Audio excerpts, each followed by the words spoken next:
KBG Trips. Think holidays. Think KBG Trips. For bookings and inquiries, WhatsApp 9629911889. பெண்களின் பெருமை பேசும் பிரத்யேக ஜவுளி கலெக்ஷன்கள், trending saris, blouses, salwars, kurtis, Dress and Materials, Mayura Silks and Fashion. விமர்சனங்களின் அங்கீகாரமும் பெற்றோர்களின் பாராட்டுகளும் நிறைந்த பாராஷூட் இப்போது உங்கள் டிஸ்னி பிளஸ் ஹாட் ஸ்டார். இன்றைய நிகழ்ச்சிக்குள்ள பாத்தீங்கன்னா, இப்ப முன்னாடி எல்லாம் என்ன பண்ணுவாங்கன்னா, இந்த ஃப்ரைடே நிகழ்வுகளை தான் போடுவாங்க சாட்டர்டே எபிசோட்ல.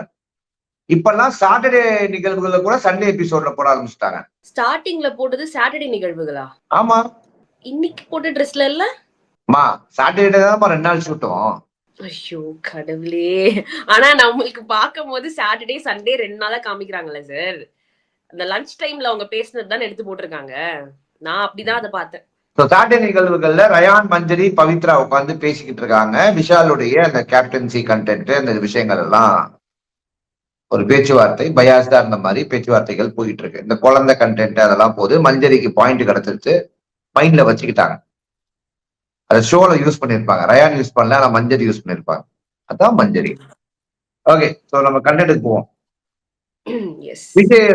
விஜய் சேதுபதி அவர்கள் இந்த வீட்டுக்குள்ள வந்தோடனே இந்த ஹீட் ஆஃப் த மொமெண்ட்ன்ற வார்த்தையை அவங்க ரொம்ப பயன்படுத்தி தப்பிச்சுக்கிட்டு இருக்காங்க. ஒரு டைம்லயும் பண்ணிடுறாங்க, பண்ணிட்டு heat of the moment sir, பண்ணிடுறாங்க, பண்ணிட்டு ஹீட் ஆஃப் த மொமெண்ட் சார்ன்னு சொல்றாங்க. வாட் இஸ் இஸ் நான்சென்ஸ் அப்படின்றத நம்ம உள்ள போய் கேட்போம் அப்படின்னு உள்ள போயிடுறாங்க. எந்த இடத்துல பிரச்சனை நடந்தாலும் அட்டென்ஷன் சீக்கிரம் இந்த வீட்டுக்குள்ள யாரு செயல்படுறா அப்படின்னு கேட்டா பெரும்பாலானோர் ஜாக்லின் தான் இதை பண்றாங்க. பேசிக்கலி இந்த அட்டென்ஷன் சீக்கிரம் எப்படி சொல்லுவாங்கன்னா, கல்யாண வீடா இருந்தா மாப்பிள்ளையா இருக்கணும், இளவு வீடா இருந்தா புணமா இருக்கணும் அப்படின்னு ஒரு பழமொழி அப்படின்னு சில பேர் இருப்பாங்க. அவனுங்கதான் அட்டென்ஷன் சீக்கர்னு வாங்க. அந்த கண்டென்ட்டை தான் இன்னைக்கு விஜய் சேதுபதி அவர்கள் ஆங்கிலத்திலையும் தமிழிலையும் மிக்ஸ் பண்ணி ஒண்ணு சொல்ல, ஒவ்வொருத்தன் ஒவ்வொன்னு சொல்லும் போது விஷால் ஜாக்லின சொல்றாப்ல, பவித்ரா ஜாக்லின சொல்றாப்ல, ரயான் மஞ்சரி முத்துவ சொல்றாப்ல, சவுண்ட் ஜாக்கிய சொல்றாப்ல, அருண் ஜாக்லின சொல்றாப்ல, ரஞ்சித் ஜாக்லின சொல்றாங்க, மஞ்சரி அருண சொல்றாங்க, ராணுவ முத்துவ சொல்றாங்க அப்படின்னு சொல்லும் போது விஜய் சேதுபதி நிப்பாட்டிட்டார். ராணுவ அங்க வசமா மாட்டிக்கொண்டார். கருத்து சொல்றதுல உங்களுக்கு என்னங்க பிரச்சனை? நீங்க பண்றதுல தவறுன்னு சொல்லி அவரோட ஒப்பீனியன் வைக்கிறதுல என்ன பிரச்சனை? அப்ப அந்த மனுஷன் எதுவுமே வைக்கவே, இந்த வீட்டுக்கு அப்ப என்னதான் செய்யணும் அப்படின்னு கேட்கும் போது டப்புன்னு ஆமா சார் கரெக்ட் தான், அப்புறம் நானும் பண்றேன் சார், நானும் அந்த வேலைகளை பண்றேன் அப்படின்னு உண்மையை ஒத்துக்கும் போது ராணுவெல்லாம் எனக்கு தெய்வத்துக்கு நிகரா தெரிய ஆரம்பிச்சிட்டேன். ஓகே, அப்புறம் அவரை பத்தி சில விஷயங்களே புட்டு வைக்கிறாரு. ராணாவி ராணாவி அப்படிதான் அப்படின்னு. அதெல்லாம் எந்த விஷயங்கள்லாம் பண்றேன். சௌந்தர்யா வச்சு நான் வந்து ஒரு கேம் ஆடிக்கிட்டு இருக்கேன், சௌந்தர்யா வச்சு எனக்கான ஒரு அட்டென்ஷனை நான் சீக் பண்ணிக்கிட்டு இருக்கேன் அப்படின்றத ஓப்பனா ஒத்துக்கும் போது நல்லா இருக்கும். இப்படி ஒவ்வொருத்தரா வந்துட்டு ஜாக்லின், முத்து, அருண் இதுதான் வந்து ரொம்ப மெஜாரிட்டியா இருந்த பெயர்கள் வந்து இதுதான். அப்புறம் ராணவ ஒண்ணு சொல்றாரு, அப்புறம் அவர் அதுல மாட்டிக்கிறாரு. அப்புறம் முத்துக்குமரன் வந்து ராணவ சொல்றாரு. ராணா சொல்லும் போது ஒரு டீலிங்க பத்தி முத்துக்குமரன் இன்னைக்கு வந்து பிரேக் பண்ணார். கரெக்டா நீங்களும் சத்யா சாரை பத்தி பேசினோடனே நிச்சயமா இதை நான் வந்து கேட்க வேண்டிய சூழ்நிலையில இருக்கேன். நம்ம எல்லாருமே அந்த டெவில் ஏஞ்சல் டாஸ்க் அப்புறமா பெருசா விவாதிச்ச ஒரு விஷயம், ராணவும் சாச்சனாவும் இந்த மாதிரி பர்சனல் பிலாங்கிங்ஸ் எல்லாம் எடுத்து கிழிச்சாங்க, தூக்கி போட்டாங்க, இதெல்லாம் வந்து ரொம்ப தப்பு அப்படின்னு நம்மளே வந்துட்டு டிஸ்கஸ் பண்ணிருக்கோம். அதை பத்தி ஆடியன்ஸ்க்குமே நிறைய பேர் அது பாதிச்சிருந்தது இல்லையா? இப்போ இந்த ஒரு விஷயத்த ஒரு டீலிங் ஏற்கனவே ராணா வந்து சத்யா கிட்ட பேசி சொன்ன விஷயம் தான், நான் ஒண்ணு பண்ண போறேன் பாத்துக்கோங்க அப்படின்னு சொன்ன விஷயம் தான் சொல்றாங்களே, இது எவ்வளவு பெரிய இந்த சம்பவத்தை பத்தி நீங்க என்ன நினைக்கிறீங்க? பேசிக்கலா இந்த வீட்டை டீலிங் நடக்குது. டீலிங் நடக்காமலாம் கிடையாது, நம்மளுக்கு தெரிஞ்சோ தெரியாமலோ ஒரு டீலிங் நடக்குது. அதான் ராணுவம் பண்ணியிருக்காரு, அதை இன்னைக்கு சொல்றாரு. பேசிக்கலா முத்துக்குமாரன் வந்து அழகா சொன்னாரு, 3 வேளை சாப்பாடு வேணுமா, 3 அட்டென்ஷன் வேணுமானா ராணுவ வந்து 3 அட்டென்ஷனை சூஸ் பண்ணுவாரு. அதான் ராணுவம். சோ ராணுவம் வந்து இந்த வீட்டுக்குள்ள நான் வந்திருக்கேன், நான் தெரிஞ்சுக்கிட்டே இருக்கணும், அதுதான் ஆக்சுவலா உண்மைதான், அதுல மாற்றுக்கிறது இல்ல. பட் நீங்க தெரியணும்னு நினைக்கிற அந்த தாட் தப்பு கிடையாது. பட் நீங்க எப்படி தெரியணும், நீங்க தெரியறதுக்காக எத்தனை பேரை பலி கொடுக்குறீங்க, நீங்க குட் லைட்ல காட்டுறதுக்கு எத்தனை பேரை பேட் லைட்ல தள்ளுறீங்கன்றதான் மேட்ரு. அதுலதான் உங்க கேரக்டர் வெளில தெரியும். நீங்க தெரியுறீங்களோ இல்லையோ, உங்களை பத்தி வெளியில மக்கள் வந்து ஒரு எடை போடுறதுக்கான ஒரு தராசு மாதிரி அந்த விஷயங்கள் இருக்கும். இப்ப முத்து அவர்களும் இந்த மாதிரி விஷயங்கள் பேசாங்க. அதே மாதிரி சவுண்டியும் சொல்றாப்ல, உயிர் மூச்சாவே இருக்காங்க சார் இந்த 2 பேரும். என்ன செய்யலான்ட்டு அட்டேஷன் சீக்கிங்காகவே சௌந்தர்யா அவர்கள் டாஸ்க் ஆடாம டாஸ்க காலி பண்ணுவாங்க. she is a task spoiler for attention seeking. இதை நீங்க எப்படி பாக்குறீங்க? அதுதானே நம்ம டெய்லி தினந்தோறும் நம்மளுடைய எபிசோட்ஸ்ல பாத்துக்கிட்டு இருக்கோம். சம்பந்தமே இல்லாம டான்ஸ் ஆடுவாங்க. பாவம் சௌந்தர்யா இன்னொசென்ட்டா நம்மள பாராட்டதான் செய்யறாரு. முத்துக்குமரன் நல்லா ஒத்து கவனிச்சுட்டு தூக்கி போட்டு உடச்சோன அப்படின்னு போன இந்த ஆக்ஷன் இஸ் வெரி கியூட். பாத்தீங்களா, சௌந்தர்யாவை நினைத்தாலே தும்மலில் கூட சவுண்ட் வருங்க. அதுதாங்க எங்க பவர் ஆஃப் சௌந்தர்யா.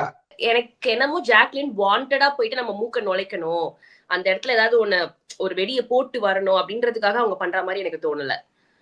எங்க யார் பக்கம் என்ன நியாயம் இருக்கோ அதை பேசணும்னு அவங்க நினைக்கிறாங்க. அப்படிதான் என்னோட பாயிண்ட் ஆஃப் வியூல நான் பாக்குறேன். இப்படிக்கு ஜாக் ஆர்மி ஜீவிகா அப்படின்னு நம்ம போட்டுடலாம் கீழே. ஓ, கேட்டா ஜீவிகாவும் ஜே, ஜாக்லினும் ஜே. சோ அப்படி ஏதோ ஒரு பாசத்துல அவங்க பண்றாங்கன்னு நீங்க சொல்லுவீங்க. அப்ப ஜோ மட்டும் என்ன கேவா? ஜாக்லின் அந்த விஷயத்த செய்யறாங்க. இப்ப ஃபார் எக்ஸாம்பிள் எல்லாரும் உடன்பட்டு அந்த வீட்டுக்குள்ள போய் பெட்ரூமை செலக்ட் பண்ணி உள்ள போகும்போது எனக்கு பெட்ரூம் வேணாம், எனக்கு உடன்பாடு இல்லைன்னு வெளில உட்காந்து ஒரு அட்டென்ஷன் சீக்கிங்க போட்டாங்க. அதுக்கப்புறம் நிறைய இடத்துலயும் நிறைய பிரச்சனைகள் நடக்கும் போதும் எய்தர் இந்த பக்கம் இருப்பாங்க இல்ல அந்த பக்கம் இருப்பாங்க. பிரச்சனைக்கு சம்பந்தம் இல்லைன்ற மாதிரி தனியா இருக்க மாட்டாங்க.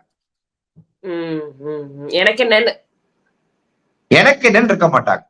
அவங்களால நடு வீட்டுல மல்லாக்கப்படுத்தலாம் விட்டத்தை பார்க்க முடியாது. அவங்களுக்கு அந்த இன்ட்ரெஸ்ட் இல்ல.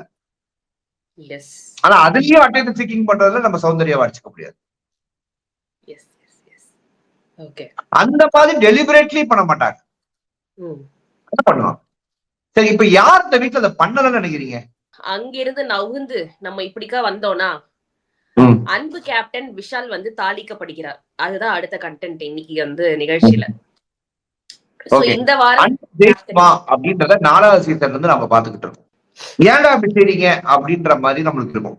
இருக்கும் போது இந்த அன்பை பற்றி அதிகமாக பேசி வந்த விஷால் கேப்டன்சில ஏன் அவர் இப்படி பண்ணாரு அப்படின்றத எல்லாருக்கிட்டையும் பேசி விசாரிக்கும் போது எல்லாருமே வந்து ஒருதலை பட்சமா இருக்காரு. அசன்னா ஒரு மாதிரி இருக்காப்ல, மத்தவங்கன்னா ஒரு மாதிரி பண்றாப்ல அப்படின்றத வந்து எல்லாரும் வெளிப்படுத்தினாங்க. அதுல மஞ்சரியும் அந்த கண்டென்ட்டை தூக்கிட்டு வந்து இங்க சொல்றாங்க. இப்ப ரயான பிரச்சனை வரும்போது போடா குழந்தைன்னு சொல்றாரு. ஆனா அசன் கிட்ட வந்தா மட்டும் அவரு அமைதியா இருக்கு அசன் அப்படின்றாரு. அப்படின்னு அந்த டைலாக இங்க சொல்லும் போது ரயான் இது அதுல யாருடா மஞ்சரிடா. அஞ்சிதா அவர்களை மறுபடியும் கூப்பிட்டு பேசும்போது அஞ்சிதா என்ன சொல்றாங்க, சார் எல்லாமே நல்லா பண்ணாங்க, என் கண்டென்ட்ல மட்டும்தான், பட் மத்தபடி எல்லாமே புரியல. அதுதானையா பிரச்சனையே, அந்த அசிந்தாயா இவ்வளவு பிரச்சனைக்கு காரணம் அப்படின்றதுதான் பிரச்சனையே. சரி, ஓகே, ரைட். சரி, அதுக்கப்புறம் பாத்தீங்கன்னா விஷால் என்ன பண்றாப்புல, அவர் பிரேக்கப் போயிடாரு. விஷால் மறுபடியும் உள்ள கூப்பிட்டு வச்சு ஒரே அழுக அருணை வச்சுக்கிட்டு இவரை வச்சுக்கிட்டு என்ன இப்படி பேசாருன்னு சொல்லி அப்படியே முட்டு கொடுத்துக்கிட்டு இருக்காரு. அப்ப விஜய் சேதுபதி மறுபடியும் உள்ள வந்து விஷால் ஒரு தடவை இங்க பேசி முடிவு பண்ணதுக்கு அப்புறம் மறுபடியும் உள்ள போய் இதை செய்யக்கூடாது. போன வாரம் நீங்க என்ன சொன்னீங்க, அருண் கிட்ட நம்ம நல்லதுக்கு சொல்றாரு எடுத்துக்கணும், நீங்க இப்ப ஏன் அதை நீங்க செய்ய மாட்டீங்கன்னு கேட்கும்போது ஒரே கிளாப்ஸ். அருணோட மைண்ட் வாய்ஸ் ஆடாச்சி, இது நம்மளுக்கு புரியலையே, இது புரிஞ்சிருந்தா நம்ம அங்க ஸ்கோர் பண்ணிருப்போமே, இந்த பாயிண்ட மறந்துட்டோம் யோரான அப்படின்னு அருண் வருத்தப்பட்ட மூமெண்ட் என்னால பார்க்க முடியுது. அடுத்த 3 வாரத்துக்கும் 2 பேரா பேக் பண்ணி அனுப்பிச்சுட்டு, ஒரு ஆளை பொட்டி எடுத்து அனுப்பிச்சுட்டு, ஒரு ஆளை மிட் வீக் எவிக்ஷனா ஃபினாலே வீக்ல அனுப்பிச்சுட்டு, 4 பேரை வச்சு ஃபினாலேவை முடிச்சுட்டு கப்பை தூக்கி இதான் நீங்க எதிர்பார்ப்பீங்க. அது யாரோ ஒரு ஆளுக்கு கொடுத்துட்டு, அந்த 4ல ஒருத்தருக்கு கொடுத்துட்டு கடையை சாத்திட்டு நம்ம 18ஆம் தேதி கிளம்புறோம். அவ்வளவுதான். அந்த 4 பேர் யாரா இருக்கும் அப்படின்ற ஆப்ஷனையும் பிபி ஜோசியத்துல நான் போட்டுட்டேன். ஆனா மஞ்சரி அவர்கள் அந்த பாக்ஸை தூக்கிட்டு போயிட்டாங்கன்னா 5வது இடத்துல இருக்கிறவங்க 4வது இடத்துக்கு வர வாய்ப்பு இருக்கு. ஏன்னா மஞ்சரி அவர்களுக்கு அந்த நம்பர் 1 பொசிஷன் மேல ஒரு பெரிய விருப்பம் இல்லை. ஆனா அது வரைக்கும் ஜெஃப்ரி தாங்கிட்டாருன்னா அவர் தூக்கிட்டு ஓடிடுவார். ஆனா தாங்குவாரான்னு கேட்டீங்களா, கிடையாது. ஏன்னா அடுத்த வாரம் என் தலைவனே ஜெஃப்ரி தான். ஆமா, அப்படின்னு ஒரு டாக் போதே, அது உண்மையா? இந்த வாரம் அவங்க ஃபேமிலி வருவாங்க, அடுத்த வாரம் அவர் ஃபேமிலி கிட்ட போயிருவார். இந்த முத்துக்குமரன் அவர்கள் இன்டென்ஷனலா இதை பண்ணாரா, அன்இன்டென்ஷனலா இதை பண்ணாரா அப்படின்னு அவர் என்ன சொல்றாரு, சார் நான் ஆப்சென்ட் ஆயிட்டேன் அப்படின்றாரு. நான் வந்து ஒரு மாதிரி ஒரு மூடுக்கு போயிட்டேன். ஜெஃப்ரி பண்ணும்போது நல்லா ஆடினீங்களே ப்ரோ, என்ன நீங்க மூடு மாத்திட்டீங்க அப்படின்னும் போது நான் ஒரு மாதிரி கன்ஃபியூஸ் ஆயிட்டேன். நான் அந்த கேம் ஆட போகும்போது 4வது முறையா பவித்ரா வந்து இந்த ஆட்டத்தை ஆடுறாங்கன்னு சொல்லும் போது அது என் மண்டைக்குள்ள வந்து உட்கார்ந்துருச்சு. யாரு மண்டைக்குள்ள? முத்துக்குமரன் மண்டைக்குள்ள. இத உலகம் நம்பணும், நானும் நம்பணும் அப்படின்னு முத்துக்குமரன் தம்பி நினைச்சா கூட நான் நம்ப மாட்டேன். தீபக்கோட அதே ஸ்டாண்டு தான் எனக்கு இருக்கு. அவ்வளவு பெரிய பந்துல நீங்க சரி ஓகே நீங்க நம்பல, எப்பா நான் ஆப்சென்டா இருக்கேன்ப்பா நான் பாக்கலப்பான்னு சொல்றதுக்கு எவ்வளவு நேரம்? ஏன் உடனே ஒத்துட்டு சாரி கேட்கணும்? ஏன் வந்து பவித்ரா கிட்ட வேணும்னே போய் 4 வாரம் பண்ணவங்க நீங்க ஃபைனலா கேப்டன் ஆயிட்டீங்கன்னு ஏன் பதிவு பண்ண? அப்ப நான் என்ன சொல்றேன், ஆப்சென்ட் மைண்டா இருந்தாரு முத்துக்குமரன். ஓகே முத்துக்குமரன் ஆப்சென்ட் மைண்டுப்பா, பாக்கலப்பா, பவித்ரா அடிச்சிட்டாங்கப்பா, வாய்ப்பு இல்ல, கோல் உழுதுச்சுப்பா. இவ முத்துக்குமரன் நியாயமா என்ன பண்ணிருக்கலாம்?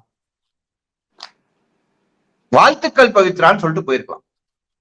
4 முறை நீங்க வந்து இப்ப வந்து கேப்டன் ஆயிட்டீங்கன்னு சொல்லும் போது அந்த இடத்துல அந்த பதிவு தேவையா அப்படின்ற கேள்விக்குறி எல்லாருக்கும் வருது இல்ல. தோத்துட்டீங்கல்ல, தோத்துட்டீங்கன்னா கண்ணியமா நீங்க வந்து என்ன பண்ணிருக்கணும், அதை ஒத்துக்கிட்டு போயிருக்கணும். அது நீங்க ஆப்சென்டா இருந்தீங்களோ இல்ல அப்ஸ்காண்டா இருந்தீங்களோ அதை பத்தி எங்களுக்கு கவலை இல்ல மக்களே. அப்போ முத்துக்குமரன் வந்து இந்த இடத்துல பொய் சொல்லியிருக்காரு அப்படின்னா நீங்களும் சொல்றீங்களா? ஏன்னா நம்ம இந்த இன்சிடென்ட் நடக்கும் போது லைவ் பண்ணும்போது நீங்க ஒரு வார்த்தை சொன்னீங்க, முத்துக்குமரன் வந்துட்டு பொய் சொல்ல மாட்டாரு, அது எனக்கு தெரியும் அப்படின்னு நீங்க சொன்னீங்க இல்லையா? சோ இந்த இடத்துல எனக்கு அந்த கொஸ்டின் கேட்க தோணுது. அப்ப ஏன் முத்துக்குமரன் பொய் சொல்லியிருக்கணும்? அதுதான் நான் சொல்ல வரேன். முத்துக்குமரன் பொய் சொல்ல மாட்டாருன்றது நான் அன்னைக்கு எடுத்த ஸ்டாண்ட், அதுல எனக்கு மாற்று கருத்து இப்பவும் இல்லை. ஓகே. ஆனா ஒரு விஷயம் நடந்தோட அதை மறுப்புறதுக்கு அவர் ஒரு விஷயம் பண்ணாரு தெரியுமா? அது உண்மை இல்லைன்ற. அவர் ஆப்சென்ட் மோட்ல தான் விட்டுருக்காரு. வாண்டடா டெலிபரேட்டியா அதை விடலனே வச்சுப்போம். உங்க கணக்குப்படியோ இல்ல என் கணக்குப்படியோ. ஓகேவா? பட் இன்டென்ஷன் அவர் என்ன சொல்றாரு, மத்த ஒரு விஷயம் மைண்ட்ல இருந்து உட்காருதுன்னு சொல்றது தவறு. ஏன்னா முத்துக்குமரன் அடுத்த ஒரு விஷயத்த மைண்ட்ல எடுத்து வச்சுட்டாருன்னா அதை வச்சு கேம் ஆட முடியாது. முத்துக்குமரன் வந்து நான் விட்டே கொடுத்திருந்தா கூட, நான் விட்டு தான் கொடுத்தேங்க அப்படின்னு ஓப்பனா சொல்லியிருந்தா கூட நம்மளுக்கு இவ்வளவு கோவம் வந்திருக்காது. ஏன்னா அந்த வீட்டுல விட்டு கொடுக்காத ஆளே கிடையாது. ஒவ்வொருத்தன் ஒவ்வொரு சூழ்நிலையில எல்லா சீசன்லயும் பார்த்திருக்கோம். இன்னொருத்தன் வின் பண்ணிடக்கூடாது, இவன் காலி பண்றதெல்லாம் பார்த்திருக்கோம். ஈவன் நான் தீபக் அவர்களே வந்து இந்த டைலாக் விட்டாரு. இப்ப இந்த ஒரு இன்சிடென்ட்ல பவித்ராக்கு அவங்களுக்கு ஒரு கேள்வி வருது. இந்த 4 சூப்பரா கேட்டாங்க அந்த கேள்வி. ஆனா அது அவங்க கேட்ட நபர் யாரு அப்படின்றதுதான் கேள்வி. அவங்க போய் இத முத்துக்குமரன் கிட்ட கேட்டிருக்கணும். பட் அவங்க டைரக்டா பேசல, வேற ஒருத்தவங்க கிட்ட இத பத்தி டிஸ்கஸ் பண்ணிட்டு இருந்தாங்க. அத பத்தி உங்களுடைய தாட் என்ன? இல்ல ஆல்ரெடி முத்துக்குமரன் வந்து வீக்கெண்ட் எபிசோட்ல அடி வாங்கியிருக்காரு. இப்ப நம்ம போய் கேட்டு என்ன பண்ண போறோம்ன்றதுனால அந்த பாயிண்ட் வந்து அவர் இங்க வச்சிருக்காங்க. பட் பவித்ரா மேபி தனியா முத்துக்குமரனை இன்னைக்கு முடிஞ்சதுக்கு அப்புறம் கேட்க வாய்ப்புகள் இருக்கு. ஏன்னா பவித்ரா அப்படி கேட்கிற பொண்ணுதான். நடுவுல ஒரு பிரேக் வரும்போது ஜாக்லின் சொல்றாங்க, சவுண்டுக்கு வர கைத்தட்டல என்னால அக்செப்ட் பண்ணிக்கவே முடியல, அன்ஃபேர் அப்படின்னு ஒன்னு சொல்றாங்க. இத பத்தி நீங்க என்ன நினைக்கிறீங்க? நான் சீரியஸாவே கேக்குறேன்.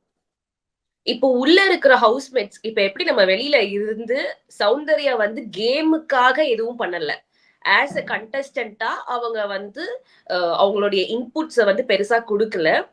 பட் அகைன் அந்த ஒரு டேக் வருது, ஷீ இஸ் பீயிங் ஹர்செல்ஃப்.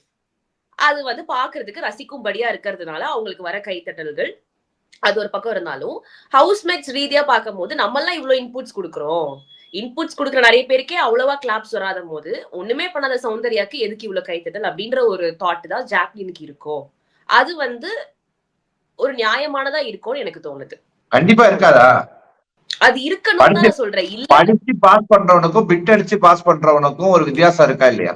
அதே போல அந்த கேம்ல உழைப்ப போட்டு மக்களுடைய ஓட்டை சேகரிக்கிறவங்களுக்கும் உழைப்ப மற்றவங்களை விட கம்பேரிவேட்லி ரொம்ப கம்மியா போடுற ஒரு நபருக்கு இவ்வளவு கிளாப்ஸ் வரும்போது அது அவங்களுக்கு எரிச்சலை மூட்டி டிமோட்டிவேட் பண்ணுமா இல்லையா? இது ரொம்ப சிம்பிளுங்க. இது நம்மளோட சமுதாயத்துல இருக்கு. ஒருத்தர் ரொம்ப நல்லவனா இருப்பான், அவன் வாழ்க்கை முழுசு ஏழ்மை நிலையில இருப்பான். ஒருத்தர் ஷார்ட்கட்ல போய் கேடுகட்ட வேலைகள் எல்லாம் பண்ணுவாங்க, அவனுக்கு ஜாலியா லக்ஸரியா இருக்கிற மாதிரி நம்ம கண்ணுக்கு தெரியும், நம்ம சுத்தியே தெரியும். அன்ஷிதாவை as a person, as a பர்சனாலிட்டியாவே எனக்கு பிடிக்கல அப்படின்ற ஒரு டாக் இருக்கு வந்துச்சு இன்னைக்கு. ஜாக்லினும் மஞ்சரியும் வந்துட்டு டிஸ்கஸ் பண்ணாங்க. அந்த இடத்துல ரயான் இருந்தாரு.